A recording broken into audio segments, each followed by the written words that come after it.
قال النبي صلى الله عليه وسلم لكل شيء عروس وعروس القرآن سورة الرحمن বিশ্বনবী রাহমাতুল লিল আলামিন বলেন প্রত্যেকটা জিনিসের আলাদা একটা সুন্দর আছে। যেরকম আছে না নাই? পুরুষের সুন্দর হলো দাড়ি দিয়া, যেই পুরুষের চেহারার মধ্যে নবীর সুন্নাত দাঁড়িয়ে আছে এই পুরুষটা হলো সুন্দর। মহিলাদের সুন্দর হলো পর্দার মাধ্যমে, নেকাবের মাধ্যমে, হিজাবের মাধ্যমে মহিলাদের সুন্দর। যেই মহিলা পর্দা করে এই মহিলা সুন্দর। জোরে কোন ঠিক কিনা? আরো জোরে কোন ঠিক কিনা?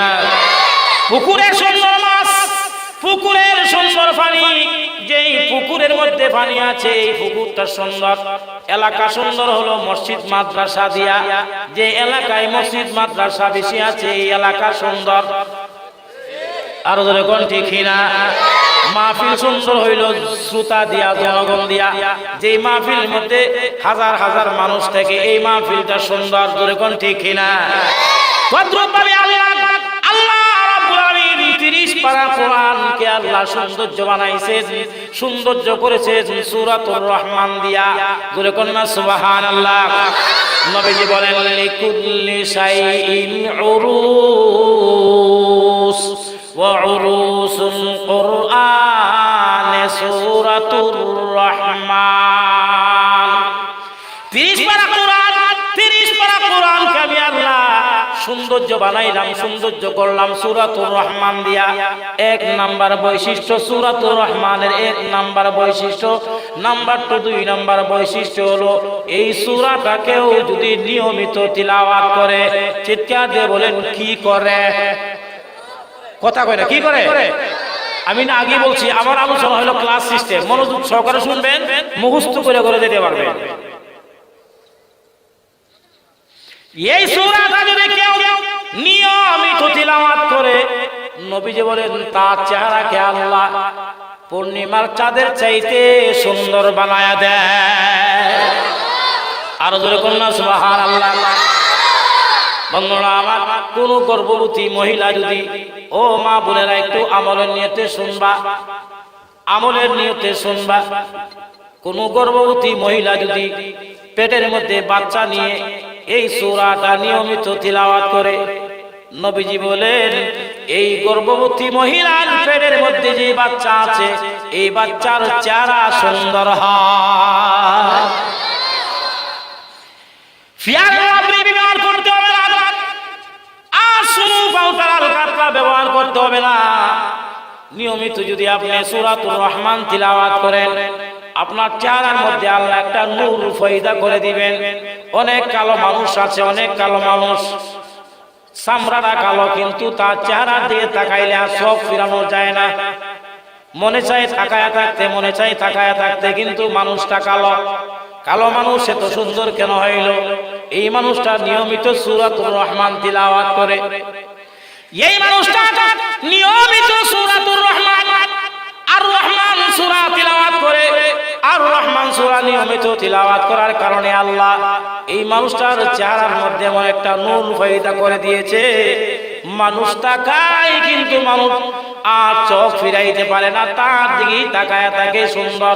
এই সুন্দর হওয়ার এক নাম্বার কারণ হলো সে নিয়মিত সূরাতুর রহমান তিলাওয়াত করে।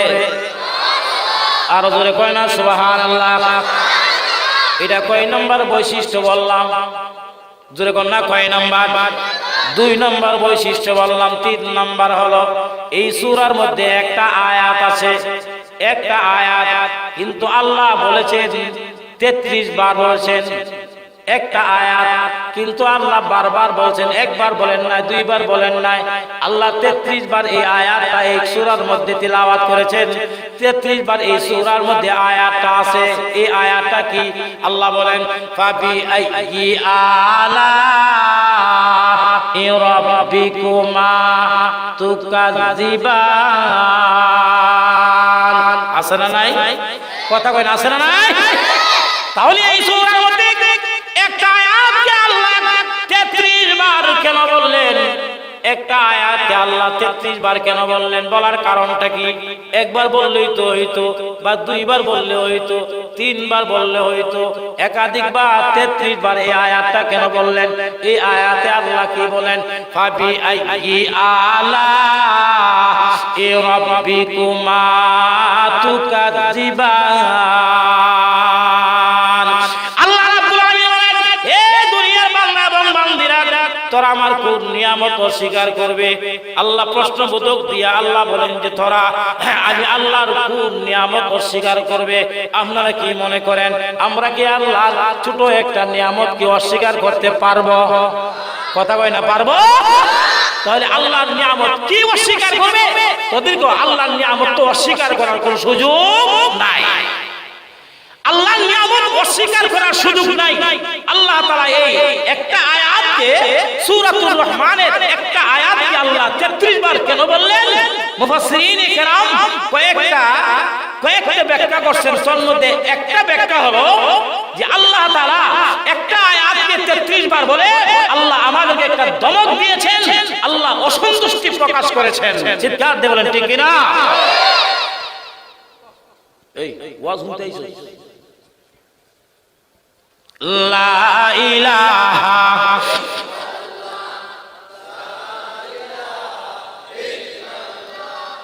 লা ইলাহা ইল্লাল্লাহ, জুড়ে লা ইলাহা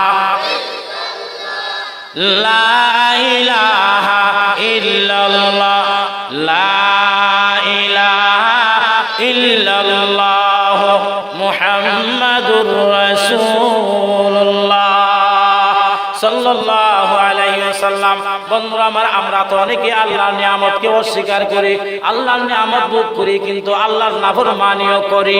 কথা কোন ঠিক কিনা? আল্লাহ রাব্বুল আলামিন বলেছে, ও দুনিয়ার বান্দারা, আমি আল্লাহ তোমাকে এই পরিমাণ নিয়ামত দিলাম, দুনিয়ার সমস্ত সাগরের পানি যদি কালি বানাও, আর দুনিয়ার সমস্ত বৃক্ষলতাকে যদি তুমি কলম বানাও, কলম যদি বানাও, আমি আল্লাহ তোমাকে যদি কিয়ামত পর্যন্ত হায়াত দান করি, এই কিয়ামত পর্যন্ত হায়াত নিয়া দুনিয়ার কলম দিয়া এই যে কালি আছে, কালি দিয়া যদি তোমরা আমার নিয়ামতকে গণনা করো, জ্ঞান নিয়ামতকে যদি তোমরা লিখতে শুরু করো, দুনিয়ার কলম কালি শেষ হয়ে যাবে, কিন্তু আমি আল্লাহর নিয়ামত গণনা করে শেষ করতে পারবে না। এটা কি আমার কথা না? কোরআনে আছে। কথা কয় না? আছে না নাই? ফাইন তাউদ্দু নি'মাতাল্লাহি লা তুহসুহা। ওরে দুনিয়ার বান্দারা, তোমরা যদি আমি আল্লাহর নিয়ামতকে যদি গণনা করো, লিখতে শুরু করো, আমার নিয়ামত লিখে শেষ করতে পারবে না। এই পরিমাণ নিয়ামত আমি আল্লাহ তাআলা দান করেছি। আল্লাহর নিয়ামত কি? আল্লাহর নিয়ামত কি? মাথা থেকে পা পর্যন্ত যা আছে সবই তো আল্লাহর নিয়ামত।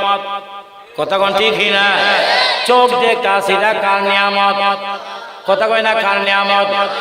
এই চোখটা পাওয়ার দেওয়ার জন্য কি কয়দিন আপনি পাওয়ার দিয়েছেন? শ্বাস দিয়েছেন কয়দিন পাওয়ার দেওয়ার জন্য? একদিন না, জোরে কোন ঠিক না? বন্ধুরা আমার, এই যে একটা জিহ্বা আছে, এই জিহ্বাটা কার নিয়ামত? জোরে কয় না কার নিয়ামত? হাত এরা কার নিয়ামত? পা এরা কার নিয়ামত? ব্রেন শক্তি কার নিয়ামত? দাঁতগুলা কার নিয়ামত? ঠোঁটগুলা কার নিয়ামত? সবকিছু কার নিয়ামত? এতগুলা নিয়ামত পাইয়া দুনিয়ার মানুষ যখন নাফরমানি করে, আমি আল্লাহ রাব্বুল আলামিনের নাফরমানি করে, তখন আমি আল্লাহ অসন্তুষ্ট হয়ে যায়। এই জন্য আল্লাহ রাব্বুল আলামিন দমক দিয়া একটা আয়াতকে 33 বার বলে আল্লাহ বলেন, ফাবি আইয়ি আলা রাব্বিকুমা তুকাযিবান। ওরে দুনিয়ার বান্দারা, তোরা আমি আল্লাহর কোন নিয়ামত অস্বীকার করবে? একটাও তো অস্বীকার করতে পারবে না। বন্ধুরা আমার, এই জিনিসটা সহজে বোঝার জন্য আমি ছোট্ট একটা দৃষ্টান্ত দেই, এক্সাম্পল দিলে সহজে আপনারা বুঝবেন। এদিকে তাকান, আমার দিকে তাকান, সহজে বুঝবেন। আল্লাহু আকবার। এক ছেলে, এক লোক গরিব রিকশা চালায়। আল্লাহ তার একটা ছেলে দিছে, ছেলেটা খুব মেধাওয়ালা, মানে ব্রেন শক্তি খুব ভালো, কিন্তু তার বাবা আরো জোরে কয় না, আরো জোরে কন, রিকশাওয়ালা। আমরা যারা বাবা হইছি, আমরা যারা ছেলে মেয়ের আব্বা হইছি, প্রত্যেকটা বাবার একটা স্বপ্ন থাকে, বাচ্চাদেরকে নিয়ে একটা স্বপ্ন থাকে। আল্লাহ আমাকে আল্লাহ দান করছে, আমি যেন আমার এই ছেলেটাকে মানুষের মতন মানুষ বানাইতে পারি, আমি যেন আমার মেয়েটাকে মানুষের মতন মানুষ বানাইতে পারি। যখন ঠিক না, আমরা যারা ছেলের বাপ অনেকে আছে, আমরা কি করি যে আমার ছেলেটাকে আমি জজ বানাবো, এরকম অনেকের স্বপ্ন আছে। আল্লাহ আমার ছেলে দিছে, আমার এই ছেলেটাকে আমি ব্যারিস্টার বানাবো, আমার এই ছেলেটাকে আমি পাইলট বানাবো, আমার এই ছেলেটাকে মুফাসসিরে কোরআন বানাবো, আমার ছেলেটাকে কোরআনে হাফেজ বানাবো, আমার ছেলেটাকে ডাক্তার বানাবো। এইরকম পৃথিবীর যত বাবা আছে, প্রত্যেকটা বাবারই একটা স্বপ্ন। আরো আসতে কোন আছে না নাই? স্বপ্ন আছে না নাই? এবার বাবা গরিব হোক অথবা কথা কয় না, গরিব হোক অথবা ধনী হোক, গরিব হলেও স্বপ্ন আছে, ধনী হলে তো স্বপ্ন আছে। কথা কোন ঠিক না? তবে অর্থের অভাবে অনেকে তার আশা পূরণ করতে পারে, অনেকে পারে না। গরিবের সন্তান রিকশা চালায়, দিনে দিন আনে দিনে খায়। আল্লাহ তারে এমন একটা ছেলে দিছে, যেই ছেলেটা এত ব্রেইন, আলহামদুলিল্লাহ। প্রাইমারি স্কুলে প্রত্যেকটা ক্লাসে 1 নাম্বার, হ্যাঁ হাই স্কুলে গেছে, ওইখানে প্রত্যেকটা ক্লাসের মধ্যে 1 নাম্বার, পুরা স্কুলের মধ্যে একটা সারা পড়ে গেছে, হ্যাঁ প্রাইমারি স্কুলও সারা পড়ে গেছে। ছেলেটা বৃত্তি পাইল, ওই দিক দিয়ে আপনার এই পরীক্ষা দিছে, এসএসসি পরীক্ষা, মেট্রিক পরীক্ষা দিছে, দেখা যায় পুরা বোর্ডের মধ্যে 1 নাম্বার। না ঘুমায় কই সুবহানাল্লাহ, আরো আসতে কো সুবহানাল্লাহ। বন্ধুরা আমার, এখন তার বাবা সম্মানী, বলেন ঠিক কিনা? ছেলে যেহেতু বোর্ডের মধ্যে 1 নাম্বার হয়ে গেছে, যেই প্রতিষ্ঠানে লেখাপড়া করছে, এই প্রতিষ্ঠানের সুনাম, যদি কোন ঠিক কিনা? এই প্রতিষ্ঠানের সুনাম, যেই স্যারে তারে লেখাপড়া করাইছে, এই সালে এই স্যার তার গর্বিত, এই স্যারের প্রশংসা, ইমুকের ছাত্র পুরা বোর্ডের মধ্যে 1 নাম্বার। স্যার যেমন প্রশংসনীয় হয়, স্যার যেমন দামি হয়, তাহলে প্রতিষ্ঠানও তার উসিলায় দামি হয়ে যায়, তাই তার উসিলায় তার এলাকা দামি হয়ে যায়, তার এই মেধার কারণে তার বাবাও সমাজের মধ্যে দামি হয়ে যায়। কথা কোন ঠিক কিনা? দামি না দামি, কিন্তু মেট্রিক পরীক্ষা দেওয়ার পরে কোনো মতে আলহামদুলিল্লাহ পাস করে নিয়েছে, বাবা কিছু খরচ দিতে পারছে। এখন তো মেট্রিক পরীক্ষার পরে যখন আপনার কলেজে গেল, এখন তো খরচ বেশি, বাবার দ্বারা সম্ভব, কথা কয় না রে, সম্ভব না। এখন কি করব? গেছে চাচার কাছে, বাবা দিতে পারে না, টাকা লাগে 5000 টাকা। বাবা কবে তা সকালে আনি বিকেলে খায়, তোরে 5000 দিয়ে দে, 5000 টাকা আমি দিব কোত্থেকে? বাবা আমার দ্বারা সম্ভব না। চাই ছেলেটা পড়ার মধ্যে খুব আগ্রহ, পড়তে খুব ইচ্ছুক, দৌড়ে গেছে চাচার কাছে। চাচা কবে টা তোর বাবা দিতে পারছে না, আমি দেবো কোত্থেকে? আমিও তো গরিব মানুষ, হ্যাঁ কাম করি, আমরা 14 গোষ্ঠী রিক্সা ভাই খাইছি, আমরা রিক্সা ভাই খাই, লেখাপড়া বাদ দে। কথা কোন ঠিক না?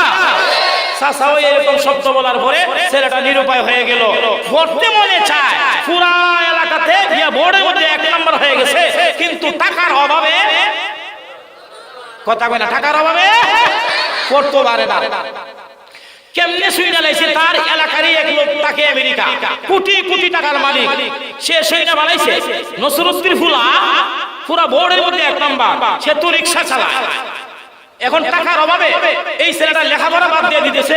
আমেরিকা থেকে যখন চাচা শুনলো, দূর সম্পর্কে চাচা যখন শুনলো, তখন আমেরিকা থেকে ফোন করলো নসরুদ্দিন মিয়ার কাছে, ফোন দিয়ে কই বেটা, তুই তো গরিব মানুষ, রিক্সা চালাস, আমি একটা শব্দ শুনলাম, একটা কথা শুনলাম, তোর ছেলে নাকি পুরো বোর্ডের মধ্যে 1 নাম্বার হইছে। তখন তো ভাই সাহেব জি, আমার ছেলে বোর্ডের মধ্যে 1 নাম্বার হইছে, কিন্তু আমার ছেলে তো অনেক টাকা পয়সা লাগে, আমি তারা খরচ দিতে পারি না। এখন সে পড়তে খুব ইচ্ছুক, তখন তার বাবা কান্নাকাটি শুরু করছে। ওই দিক দিয়ে আমেরিকার লোকে, আমেরিকার চাচাকে শুন, একটা নসরুদ্দিন একটা কথা শুন, তোর ছেলে লেখাপড়া করতে যত টাকা লাগে সব টাকা আমি বহন করব, তোর ছেলেকে বল আমার সাথে ফোনে আলাপ করতো। জোরে বলুন সুবহানাল্লাহ। ছেলের কাছে গিয়ে বলছিল সুলতি বাবা আল্লাহ তাআলার পক্ষ থেকে একটা ফায়সালা হইছে, ওই যে এই মুকাটির এক সাথা তোমার তাকে যে লন্ডন আমেরিকা, সে ওইখান থেকে ফোন করে বলছে তোমার সব খরচ বহন করব, তুমি একটু আলাপ করতা।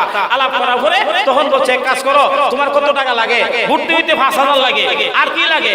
তারপরে যা যা লাগে, ভর্তি হইতে 5,000, প্রতি মাসে দিয়ে আরো 5,000, কোচিং খরচ, লেখাপড়া কোচিং খরচ। আর চাচা তারে ওয়াজ নসিহত করলো, বাবা মন দিয়া লেখাপড়া করবা, টাকা চিন্তা করবা না, যা লাগে আমি আছি। ঘুমাই গেছে কিনা? যা লাগে আমি আছি। চাচা ওইখান থেকে তার ফ্রেন্ড কিনবার টাকা দিছে, জামা কিনবার টাকা পয়সা দিছে, যা কিছু আছে সব কিছু দিতে আছে। ছেলে লেখাপড়া করতে আছে। আল্লাহু আকবার। লেখাপড়া করতে করতে ইন্টারমিডিয়েট পরীক্ষা দিয়া, এসএসসি পরীক্ষা দিয়া পুরা বোর্ডের মধ্যে 1 নাম্বার। আরো আসতে গাও। এক পর্যায়ে দেখা যায় আইএ বিএ মধ্যে 1 নাম্বার, এমএ পাস করলো, এলএলবি পরীক্ষা দিল, এলএলবি পরীক্ষা দিয়ে সে পাস, উকিল হয়ে গেছে। কিছুদিন পরে হঠাৎ করে চাচার কাছে, চাচা তো প্রতি মাসে টাকা দিতেই আছে, 20,000, 10,000, 15,000 যত লাগে অতই টাকা দিতে আছে। এক পর্যায়ে হইতে হইতে এই ছেলেটা আল্লাহু আকবার বিচারপতি হয়ে গেছে। বিচারপতি হওয়ার পর কিছুদিন পরে সরকারের পক্ষ থেকে তারে প্রধান বিচারপতি বানায় লইছে। আরো আসতে কোন না?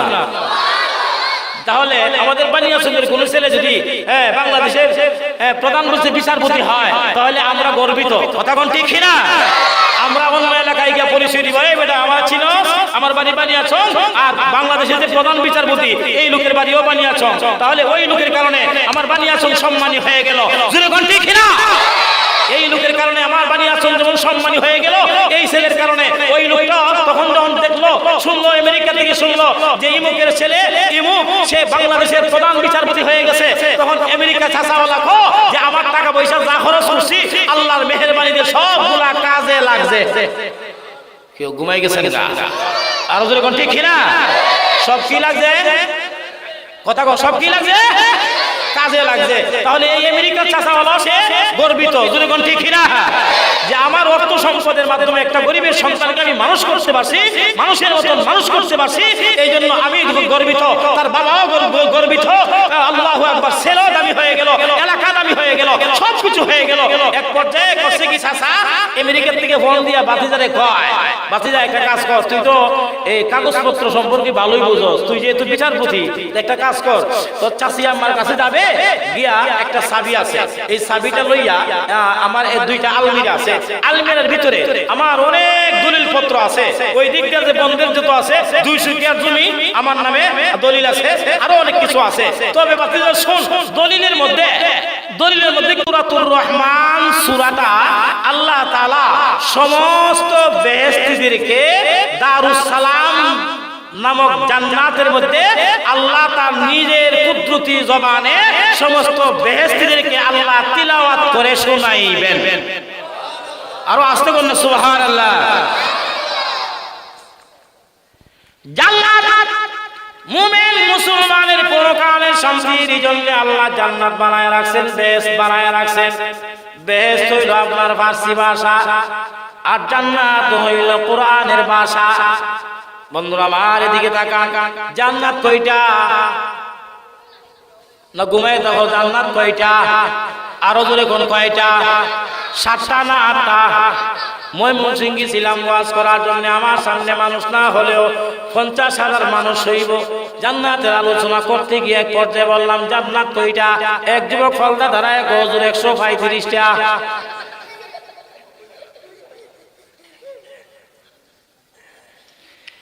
মুমিন মুসলমানের পরকালের শান্তির জন্য আল্লাহ জান্নাত বানায় রাখছেন। এই জান্নাত হলো 8টা। চিৎকার দিয়ে বলেন কয়টা? একটু জানার দরকার আছে, যেরকম ঠিক কিনা? সব কিছু জানেন, পরকালে যে বাড়ি থাকবেন এই বাড়ি কয়টা এটাই জানেন না।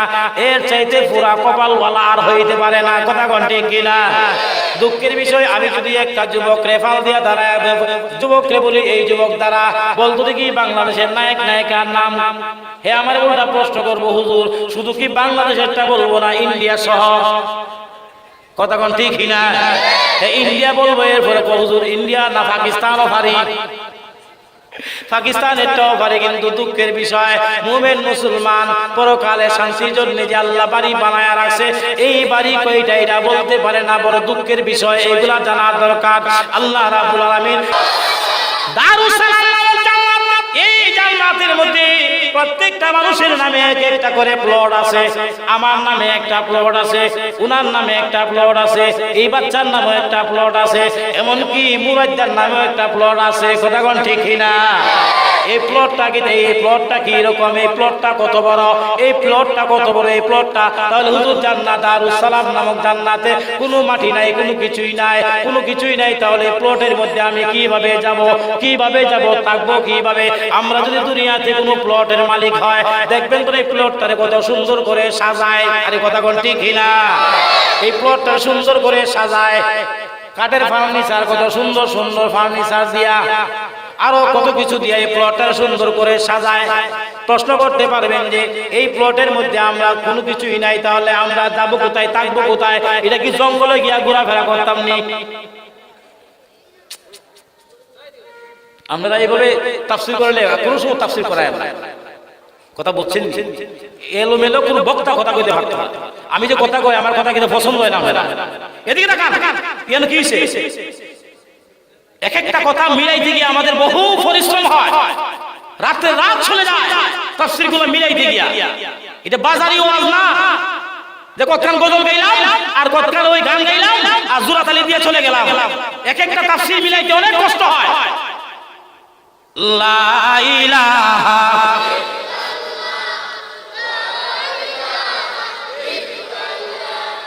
লা ইলাহা ইল্লাল্লাহ, লা ইলাহা ইল্লাল্লাহ মুহাম্মাদুর রাসূলুল্লাহ সাল্লাল্লাহু আলাইহি ওয়াসাল্লাম। আমার মনে যায় যদি পানি খাইতাম, এটা গ্লাসটা যদি এই মুখটা যদি আমার মুখের বরাবর হয়, তো আমার পেটে 2 ফোঁটা পানি যাইবে। কি ঠিক কিনা? এটার যদি আমি এইখানে রাখিয়া কিয়ামত পর্যন্ত টান দেই, আপনারা কি তা করেন? আমার পেটে পানি যাইবে নি? কেন যাইতো না? এটা অন্যদিকে, আমার মুখের বরাবর না। তো বক্তা কথা বলবে আর শ্রোতারা এমনি এমনি তাকায় থাকবো, শ্রোতাদের দিলের ভিতরে গিয়া বক্তার কথা গিয়া ঢুকে না। সকালে আলোচনা হয়, ওই সিরাজি কি তাকো কি আলোচনা করছে, ফাটাই নিছে, আরে ফাটাইছে বুঝছি, কইছে কি তাকো তা জানি না। কথা কোন ঠিক না? এর অর্থ হইল এ ওয়াজ বইয়া মন দিয়া কথা শুনে, কোন মন দিয়া কথা শুনে নাই, তাহলে বসছি যেহেতু কষ্ট কইরা একটু মন দিয়ে শুনেন, আমার দিকে তাকান না। আমি কালা দিকটা পছন্দ হইছে না, এদিকে তাকান। কষ্ট পাইছেন না? না এগুলো ঠিক না, আমাদের কিছু কষ্ট হয়। কি বলতেছিলাম কোন তো দেখি, কি বলছিলাম দেখছেন? এই ব্রেন থেকে কথা জায়গা। আল্লাহু আকবার। দারুস সালাম নামক জান্নাতের মধ্যে এই যে প্লটের মধ্যে তো মাটি নাই, কোনো কিছু নাই, তো আমি কি কই গিয়ে ঘুমাইতাম? ঘুমাইতাম গিয়া কই, থাকতাম গিয়া কোথায়? তো নবীজি বলেন তোমার প্লটের ব্যবস্থা তুমি নিজেই করতে পারবা। বলে কেমনে? তুমি যদি একবার সুবহানাল্লাহ শব্দটা জবান দিয়ে উচ্চারণ করো, তোমার নামে দারুস সালাম নামক জান্নাতে তোমার নামে প্লট তৈরি হয়ে যাবে। আরো জোরে কোন, আরো জোরে কোন। তাহলে একবার সুবহানাল্লাহ বলে একটা প্লট, 2 বার সুবহানাল্লাহ বললে 2টা প্লট, তাহলে 100 বার যদি বলেন 100টা প্লট তৈরি হইব। এত প্লট আপনি থাকবেন কেমনে? আচ্ছা বেশি বেশি বললে একটু সমস্যা, পরে বলবেন। এদিকে তাকান, প্রত্যেক শুক্রবারে আল্লাহ তাআলা সমস্ত জান্নাত থেকে দাওয়াত কইরা দারুস সালাম নামক জান্নাতের মধ্যে আল্লাহ রাব্বুল আলামিন আনবেন, সবাইকে দাওয়াত করে আনবেন। জোরে বলুন সুবহানাল্লাহ। দারুস সালাম নামক জান্নাতের মধ্যে একটা মাঠ আছে, মাঠের নাম ময়দানে মসজিদ। বলেন ময়দানে মসজিদ। ময়দানে মসজিদ নামক একটা মাঠ, এই মাঠের মধ্যে আল্লাহ তাআলা গোল করে সমস্ত জান্নাতীদেরকে এক একটা চেয়ারের মধ্যে বসাইবেন। কোন আল্লাহু আকবার। চেয়ারগুলো কাতার থাকবে, গোল করে মাটির মধ্যে গোল করে আপনার বন্ধু আমার চেয়ারগুলো দিবেন। মধ্যস্থলে একটু খালি জায়গা থাকবে, খালি জায়গা। যার যার আমল অনুযায়ী চেয়ার পাইবে, আমল অনুযায়ী চেয়ার পাবে। দুনিয়ার আমল যদি ভালো হয় তাহলে চেয়ারটা একটু কাছে, যেরকম ঠিক না, চেয়ারটা হবে কাছে। এই চেয়ারগুলা কত বড় হুজুর, এই চেয়ারগুলা কি, এইগুলা কি দুনিয়ার ফার্নিচার? কাঠের চেয়ার নেই, কাঠের চেয়ার নেই, না না না। বিশ্বনবী বলে প্রত্যেকটা চেয়ার হবে আপনার স্বর্ণের চেয়ার। আরো দূরে কন্যা সুবহানাল্লাহ। এই চেয়ারগুলা কত বড়, এই চেয়ারগুলা জমিন থেকে আসমান পর্যন্ত এত বড় চেয়ার। আরো দূরে কয় না সুবহানাল্লাহ। এই চেয়ারগুলো থাকবে, আল্লাহু আকবার। চেয়ারের মধ্যে আপনি বসবেন, অনেক চেয়ার আছে এইগুলা খালি, অনেক চেয়ার আছে এইগুলা খালি। চেয়ার আছে কিন্তু চেয়ারের মালিক নাই, চেয়ারের মালিক নাই। তার মানে দুনিয়াতে আল্লাহু আকবার, আল্লাহর দুনিয়াতে আল্লাহর হুকুম অনুযায়ী চলে নাই, নবীর কথা অনুযায়ী চলে নাই। মন যেমনি চাইছে এমনি চলছে।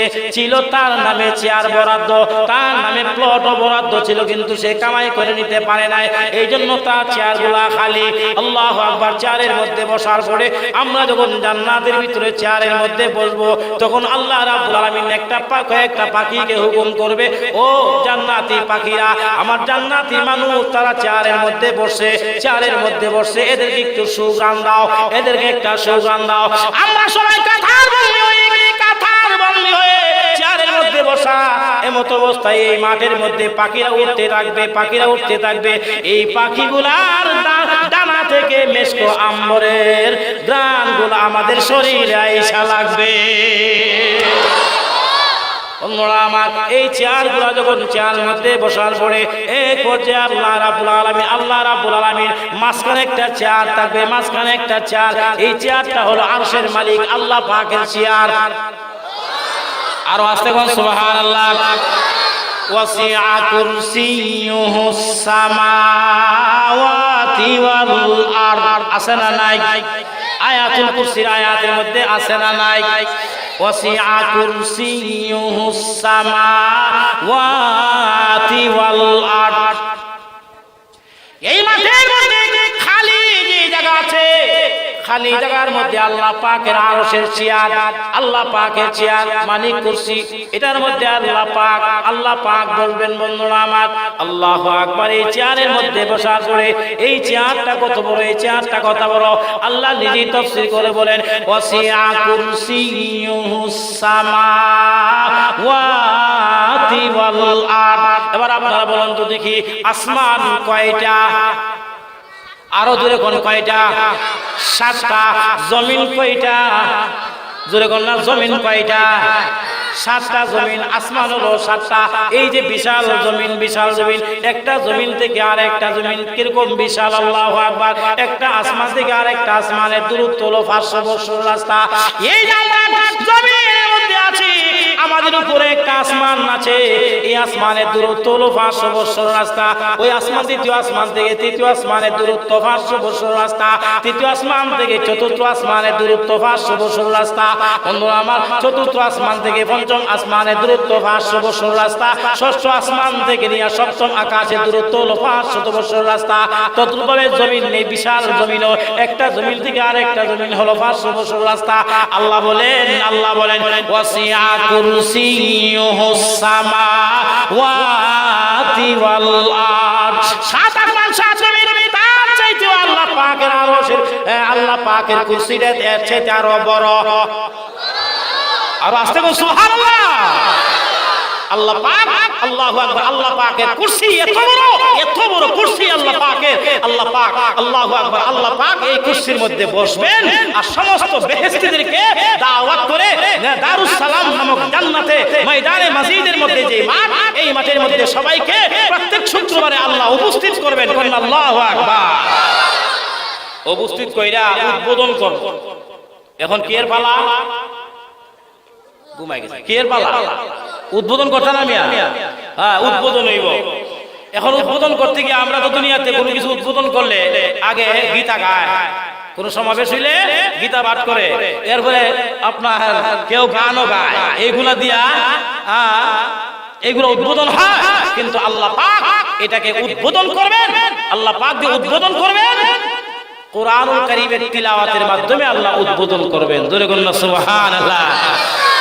এর আগে কিছু গজল গাজল তোর শুনাইব, গানও শুনাইব, তবে দুনিয়ার গান না। এই যুবক, কি এর গান না? দুনিয়ার গান না। আল্লাহ তাআলা গান শুনাইব হুরপুরির মাধ্যমে সমস্ত বেহেশতীদেরকে আনন্দ দেওয়ার জন্য গান শুনাইব। এখন যুবক, তোমরা ফতোয়া দিও না, আল্লাহ যেহেতু বেহেশতের মধ্যে গান শুনাইব, আমরা দুনিয়াতে আগে শুনে লাই, ওইখানে যাইতে পারি না। কথা বলে ঠিক না? যাইতে পারি না, যাইতে পারি। এই জন্য আগে থেকে গান শুনে লাই। তবে একটা কথা শুনে রাখো, যারা দুনিয়াতে গান শুনবা তোমরা জান্নাতে যেতে পারবে না, আর এই সমাবেশেও বসতে পারবে না। তবে যারা গান শুনছে শুনে তওবা করে নিছে, তওবা করে নিছে, মৃত্যুর আগে তওবা করে আর গান শুনে নাই, এদের সুযোগ আছে। কথা কোন ঠিক না? এদের কি আছে? সুযোগ আছে। কিন্তু যারা গানের মধ্যে 24 ঘন্টা মন্ত থাকে, দুইটা কানের মধ্যে বাম্বু লাগাইতে রাখে, শুধু গানই শুনে, গানও শুনে, গানও শুনে, সাবধান সাবধান, তোরা কিন্তু জান্নাতের গান শুনতে পারবে। তো জান্নাতে যদি গান শুনতে হয়, দুনিয়ার গান ধরতে হইব না ছাড়তে হইব? জোরে কই না, ধরতে হবে না ছাড়তে হবে? ইনশাআল্লাহ বলেন ইনশাআল্লাহ। সবাই জোরে বলেন ইনশাআল্লাহ। গান শুনবো না, বলেন গান শুনবো, পারবেন তো ইনশাআল্লাহ? জান্নাতে যদি হুরপুরিদের গান শুনতে চাও, তাহলে দুনিয়ার গান ছাড়ো। হ্যাঁ, অনেকে শুনে তবে তওবা করে নিয়েছে, আর শুনতো না। অনেকে আগে শুনছে, তো মৃত্যুর আগে তওবা করে নিয়েছে, আল্লাহ তাআলার দরবারে তার তওবা কবুল হয়ে গেছে। এই লোকটা জান্নাত থেকে গান শুনতে পারবো। জোরে বলুন সুবহানাল্লাহ।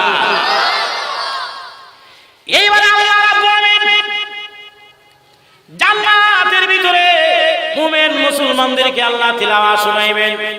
এই সমাবেশের প্রধান অতিথি হবেন, সভাপতি হবেন স্বয়ং আল্লাহ। জোরে বলুন সুবহানাল্লাহ। আল্লাহ হলেন সভাপতি। বলেন কে সভাপতি? আল্লাহ হলেন সভাপতি।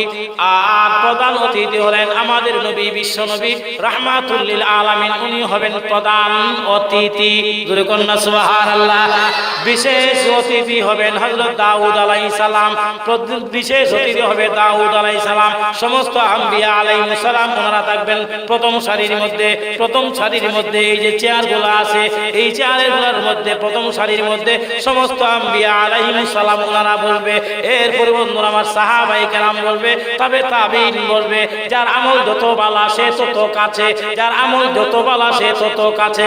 আমল যদি বালা হয় তাহলে আপনি জান্নাতে নবীদের কাছে চেয়ার পাবেন। আল্লাহু আকবার, নবীর কাছে চেয়ার পাবেন। আল্লাহু আকবার, নবীজি। এবার আল্লাহ রাব্বুল আলামিন এই জান্নাতের চেয়ার সমাবেশের মধ্যে আল্লাহ একটা ঘোষণা করবে, ও দাউদ আলাইহিস সালাম, তোমাকে আমি আল্লাহ একটা কণ্ঠ দিয়েছিলাম।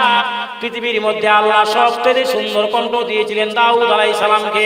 এত সুন্দর কণ্ঠ পৃথিবীর কোনো মানুষকে আল্লাহ দেয় নাই, এত সুন্দর কণ্ঠ আর কাউকে দেয় নাই। আল্লাহ বলবেন, ও দাউদ আলাইহিস সালাম, তোমার কণ্ঠ যেহেতু আমি দিয়েছি সুন্দর কণ্ঠ, আমার মনের ইচ্ছা তোমার সুন্দর কণ্ঠ দিয়া আমার জান্নাতীদেরকে একটু তিলাওয়াত শোনাই দিবা। সুবহানাল্লাহ। দাউদ আলাইহিস সালামকে আল্লাহ এত সুন্দর কণ্ঠ দিয়েছিলেন। দাউদ আলাইহিস সালাম সপ্তাহে একদিন সাগরের কিনারায় গিয়া যখন ওয়াজ করত, ওয়াজ শোনার জন্য সব পাগল পারা হয়ে যাইত, জিন জাতিরা পাগল পারা। বন্ধুরা আমার, এমনকি সাগরের মধ্যে যত মাছ আছে সমস্ত মাছগুলা দাউদ আলাইহিস সালামের ওয়াজ শোনার জন্য ওরা চলে আসতো। দাউদ আলাইহিস সালামকে আল্লাহ বলবেন, তুমি একটু তিলাওয়াত করো। দাউদ আলাইহিস সালাম বলবেন যে আল্লাহ, আমার কাছে তো কোরআন নাজিল হয় নাই, আমি তো কোরআন পড়তে পারি না, আমি কিভাবে তিলাওয়াত করব, আমি কিভাবে তিলাওয়াত করব? আল্লাহ বলবেন যে দাউদ তুমি পড়ো। আল্লাহ হুকুম করতে দেরি, দাউদ আলাইহিস সালাম 30 পারা কোরআনের হাফেজ হইতে দেরি হয় না। এবার দাউদ আলাইহিস সালাম, আল্লাহ রাব্বুল আলামিন দাউদ আলাইহিস সালামকে এই কণ্ঠ দিয়েছিলেন। এই কণ্ঠকে আল্লাহ 100 গুণ বাড়ায়া দিব। আল্লাহু আকবার। কয়শো গুণ? জোরে কোন না, কয়শো গুণ? দুনিয়ার যে কণ্ঠ দিয়েছিল এই কণ্ঠই কেমন কণ্ঠ? আল্লাহু আকবার। এই কণ্ঠটাকে আল্লাহ আরো 100 গুণ সৌন্দর্য বাড়ায় যখন দিব, দেওয়ার পরে দাউদ আলাইহিস সালাম আউযু বিল্লাহ বিসমিল্লাহ যখন তিলাওয়াত করব, আল্লাহ এদিকে তাকান, পরিবেশটা কেমন, পরিবেশটা কেমন? আমরা তো সব সুরের পাগল, সুর না হইলে বক্তার ওয়াজও শুনি না। এবার তাকান দেখি, দাউদ আলাইহিস সালামকে দুনিয়াতে যে কণ্ঠ দিয়েছিল এই কণ্ঠকে আল্লাহ আরো 100 গুণ বাড়ায়া বলবো, ও দাউদ, তুমি আমার সমস্ত জান্নাতীদেরকে আমার কালামুল্লাহর সূরা ইয়াসিনটা একটু তিলাওয়াত করে শোনাও। সুবহানাল্লাহ। দাউদ আলাইহিস সালাম আউযু বিল্লাহ বিসমিল্লাহ টান দেওয়ার সাথে সাথে সমস্ত জান্নাতীরা সব পাগল পারা হয়ে যাব। হ্যাঁ, পাগল পারা বলবো ইন্না আল্লাহু আকবার, আল্লাহু আকবার। এত সুন্দর কণ্ঠ জীবনও শুনি নাই, এত সুন্দর কণ্ঠ তো আমরা জীবনও শুনি নাই। আল্লাহু আকবার। দাউদ আলাইহিস সালাম তিলাওয়াত করবেন সূরা ইয়াসিন। এটা ইয়াসিন দুনিয়ার হাফেজ সাহেবরা ইয়াসিন তেলাওয়াত করতে 10 মিনিট সময় লাগে না, কিন্তু দাউদ আলাইহিস সালাম যখন তিলাওয়াত শুরু করবে আউযু বিল্লাহ বিসমিল্লাহ হইয়া ইয়াসিন টান দেওয়ার সাথে সাথে আল্লাহু আকবার 100 বছর চলে যাবে।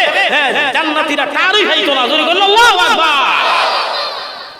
দাউদ আলাইহিস সালামের তিলাওয়াত হুজুর এসে বলছে, আরো আলোচনা আছে, এটা তো করা সম্ভব না। এদিকে তাকান, তাহলে বিশেষ অতিথি শেষ, এটা শেষ করে নাই, বিশেষ অতিথি শেষ। এখন প্রধান অতিথি তিলাওয়াত করতে না নি, প্রধান অতিথি তিলাওয়াত নবীজি কি আল্লাহু আকবার। রাসূল করিম সাল্লাল্লাহু আলাইহি সাল্লামকে আল্লাহ যে সৌন্দর্য দিয়েছিলেন, এই সুন্দরের আরো 100 গুণ সুন্দর আল্লাহ নিজে লুকায় রাখছেন, দুনিয়াতে প্রকাশ করেন নাই। জোরে বলুন আল্লাহু আকবার। নবীর সুন্দর চেহারা, এমনি তো নবীর সুন্দর যে সুন্দর ছিল, দুনিয়ার সুন্দরে যা ছিল এই আরো 100 গুণ সুন্দর আল্লাহ তাআলা লুকায় রাখছে। কিন্তু জান্নাতের মধ্যে যখন মাঠের মধ্যে নবীকে তিলাওয়াত করার কথা বলবে, যে আমি আপনার কাছে কালাম আমার কোরআন শরীফ নাযিল করছিলাম, আপনি দুনিয়াতে শুনাইছেন তিলাওয়াত করে, এখন ওরা জান্নাতে আসে, এদেরকে জান্নাতে একটু কোরআন তিলাওয়াত করে শোনান। তখন আল্লাহু আকবার, নবীজির চেহারা, নবীজি উপস্থিত হবেন, নবী যখন দাঁড়াবেন, দাঁড়ানোর সাথে সাথে নবীর যে আরো 100 গুণ সৌন্দর্য দিয়ে দিয়েছে, এই সৌন্দর্য দেখার পরে সমস্ত জান্নাতীরা ওরা পাগল পারা হয়ে যাবে। আমরা কি দেখলাম রে, কি দেখলাম, জোরে বলেন ঠিক কিনা। হযরত আবু বকর বলেন, গোটা জিন্দেগি কাটাইলাম আপনার সাথে, কিন্তু আমি যে আপনাকে চিনতে পারতেছি না। হযরত আয়েশা বলেন, 6 বছর বয়সে বিয়া হইল, 9 বছর বয়সে উঠায় নিলেন, 18 বছর বয়সে আপনি আমাকে হারায়া চলে গেলেন। আপনার সাথে কত রাত্রি যাপন করছি, কত দিন যাপন করলাম, কিন্তু এত সুন্দর তো আমি আপনাকে দেখি নাই। হযরত আবু বকর বলবেন যে আমি তো আপনাকে দেখি নাই। আল্লাহু আকবার। যাই হোক, কথা শেষ, সংক্ষেপে বলছি, আল্লাহু আকবার। এবার আল্লাহ রাব্বুল আলামিন বিশ্ব নবী রাহমাতুল লিল আলামিনকে বলবেন, ও নবী, সমস্ত জান্নাতীদেরকে আপনি তিলাওয়াত করে শোনান, সূরা তাহা তিলাওয়াত করে শোনান, সূরা তাহা তিলাওয়াত করে শোনান। বিশ্ব নবী রাহমাতুল লিল আলামিন যেই মাত্র সূরা তাহা তিলাওয়াত করবে, দাউদ আলাইহিস সালামের কণ্ঠে যে শোনার পরে যারা যেমন পাগল হয়েছিল, নবীর কণ্ঠ শোনার সাথে সাথে মুহূর্তের মধ্যে দাউদ আলাইহিস সালামের কথা এরা ভুলে যাবে, সব ভুলে যাবে। নবীর তখন কি আল্লাহ এত সুন্দর, এত সুন্দর। এবার গেল নবীজি, এখন সমস্ত জান্নাতীরা বলবে, আল্লাহ দাউদ আলাইহিস সালামের তিলাওয়াত শুনলাম, আমাদের নবীর তিলাওয়াত শুনলাম, আপনার সুবহানাল্লাহ কইতেন না। তখন আল্লাহ সূরাতুর রহমান তিলাওয়াত করে শোনাইব। আমরা দুনিয়াতে পড়ি আর রহমান আল্লামাল কোরআন, তখন আল্লাহ তাআলা আর রহমান বলবেন না, তখন আল্লাহ তিলাওয়াত করতে গিয়ে আল্লাহ আনার রহমান ঘুমায় ঘুমায় কয় সুবহানাল্লাহ। আরো জোরে কর। বন্ধুরা আমার, আনার রহমান করে ডাক দেওয়ার সাথে সাথে সমস্ত জান্নাতীরা একবার পাগল পারা। আরো কিছু আলোচনা ছিল, করার টাইম নাই, হুজুর এসে পড়ছে। আল্লাহ এই পর্যন্ত যা শুনছি, তাহলে কয়টা বৈশিষ্ট্য বলেন? কয়টা? 4টা। এই 4টা বৈশিষ্ট্য, এইটা স্মরণ রাখবেন। আল্লাহ আমাদেরকে যা শুনছি আমল করার তৌফিক দান করে। সবাই জোরে বলুন আমিন। ওয়া আখিরু দাওয়ানা আলহামদুলিল্লাহি রাব্বিল আলামিন।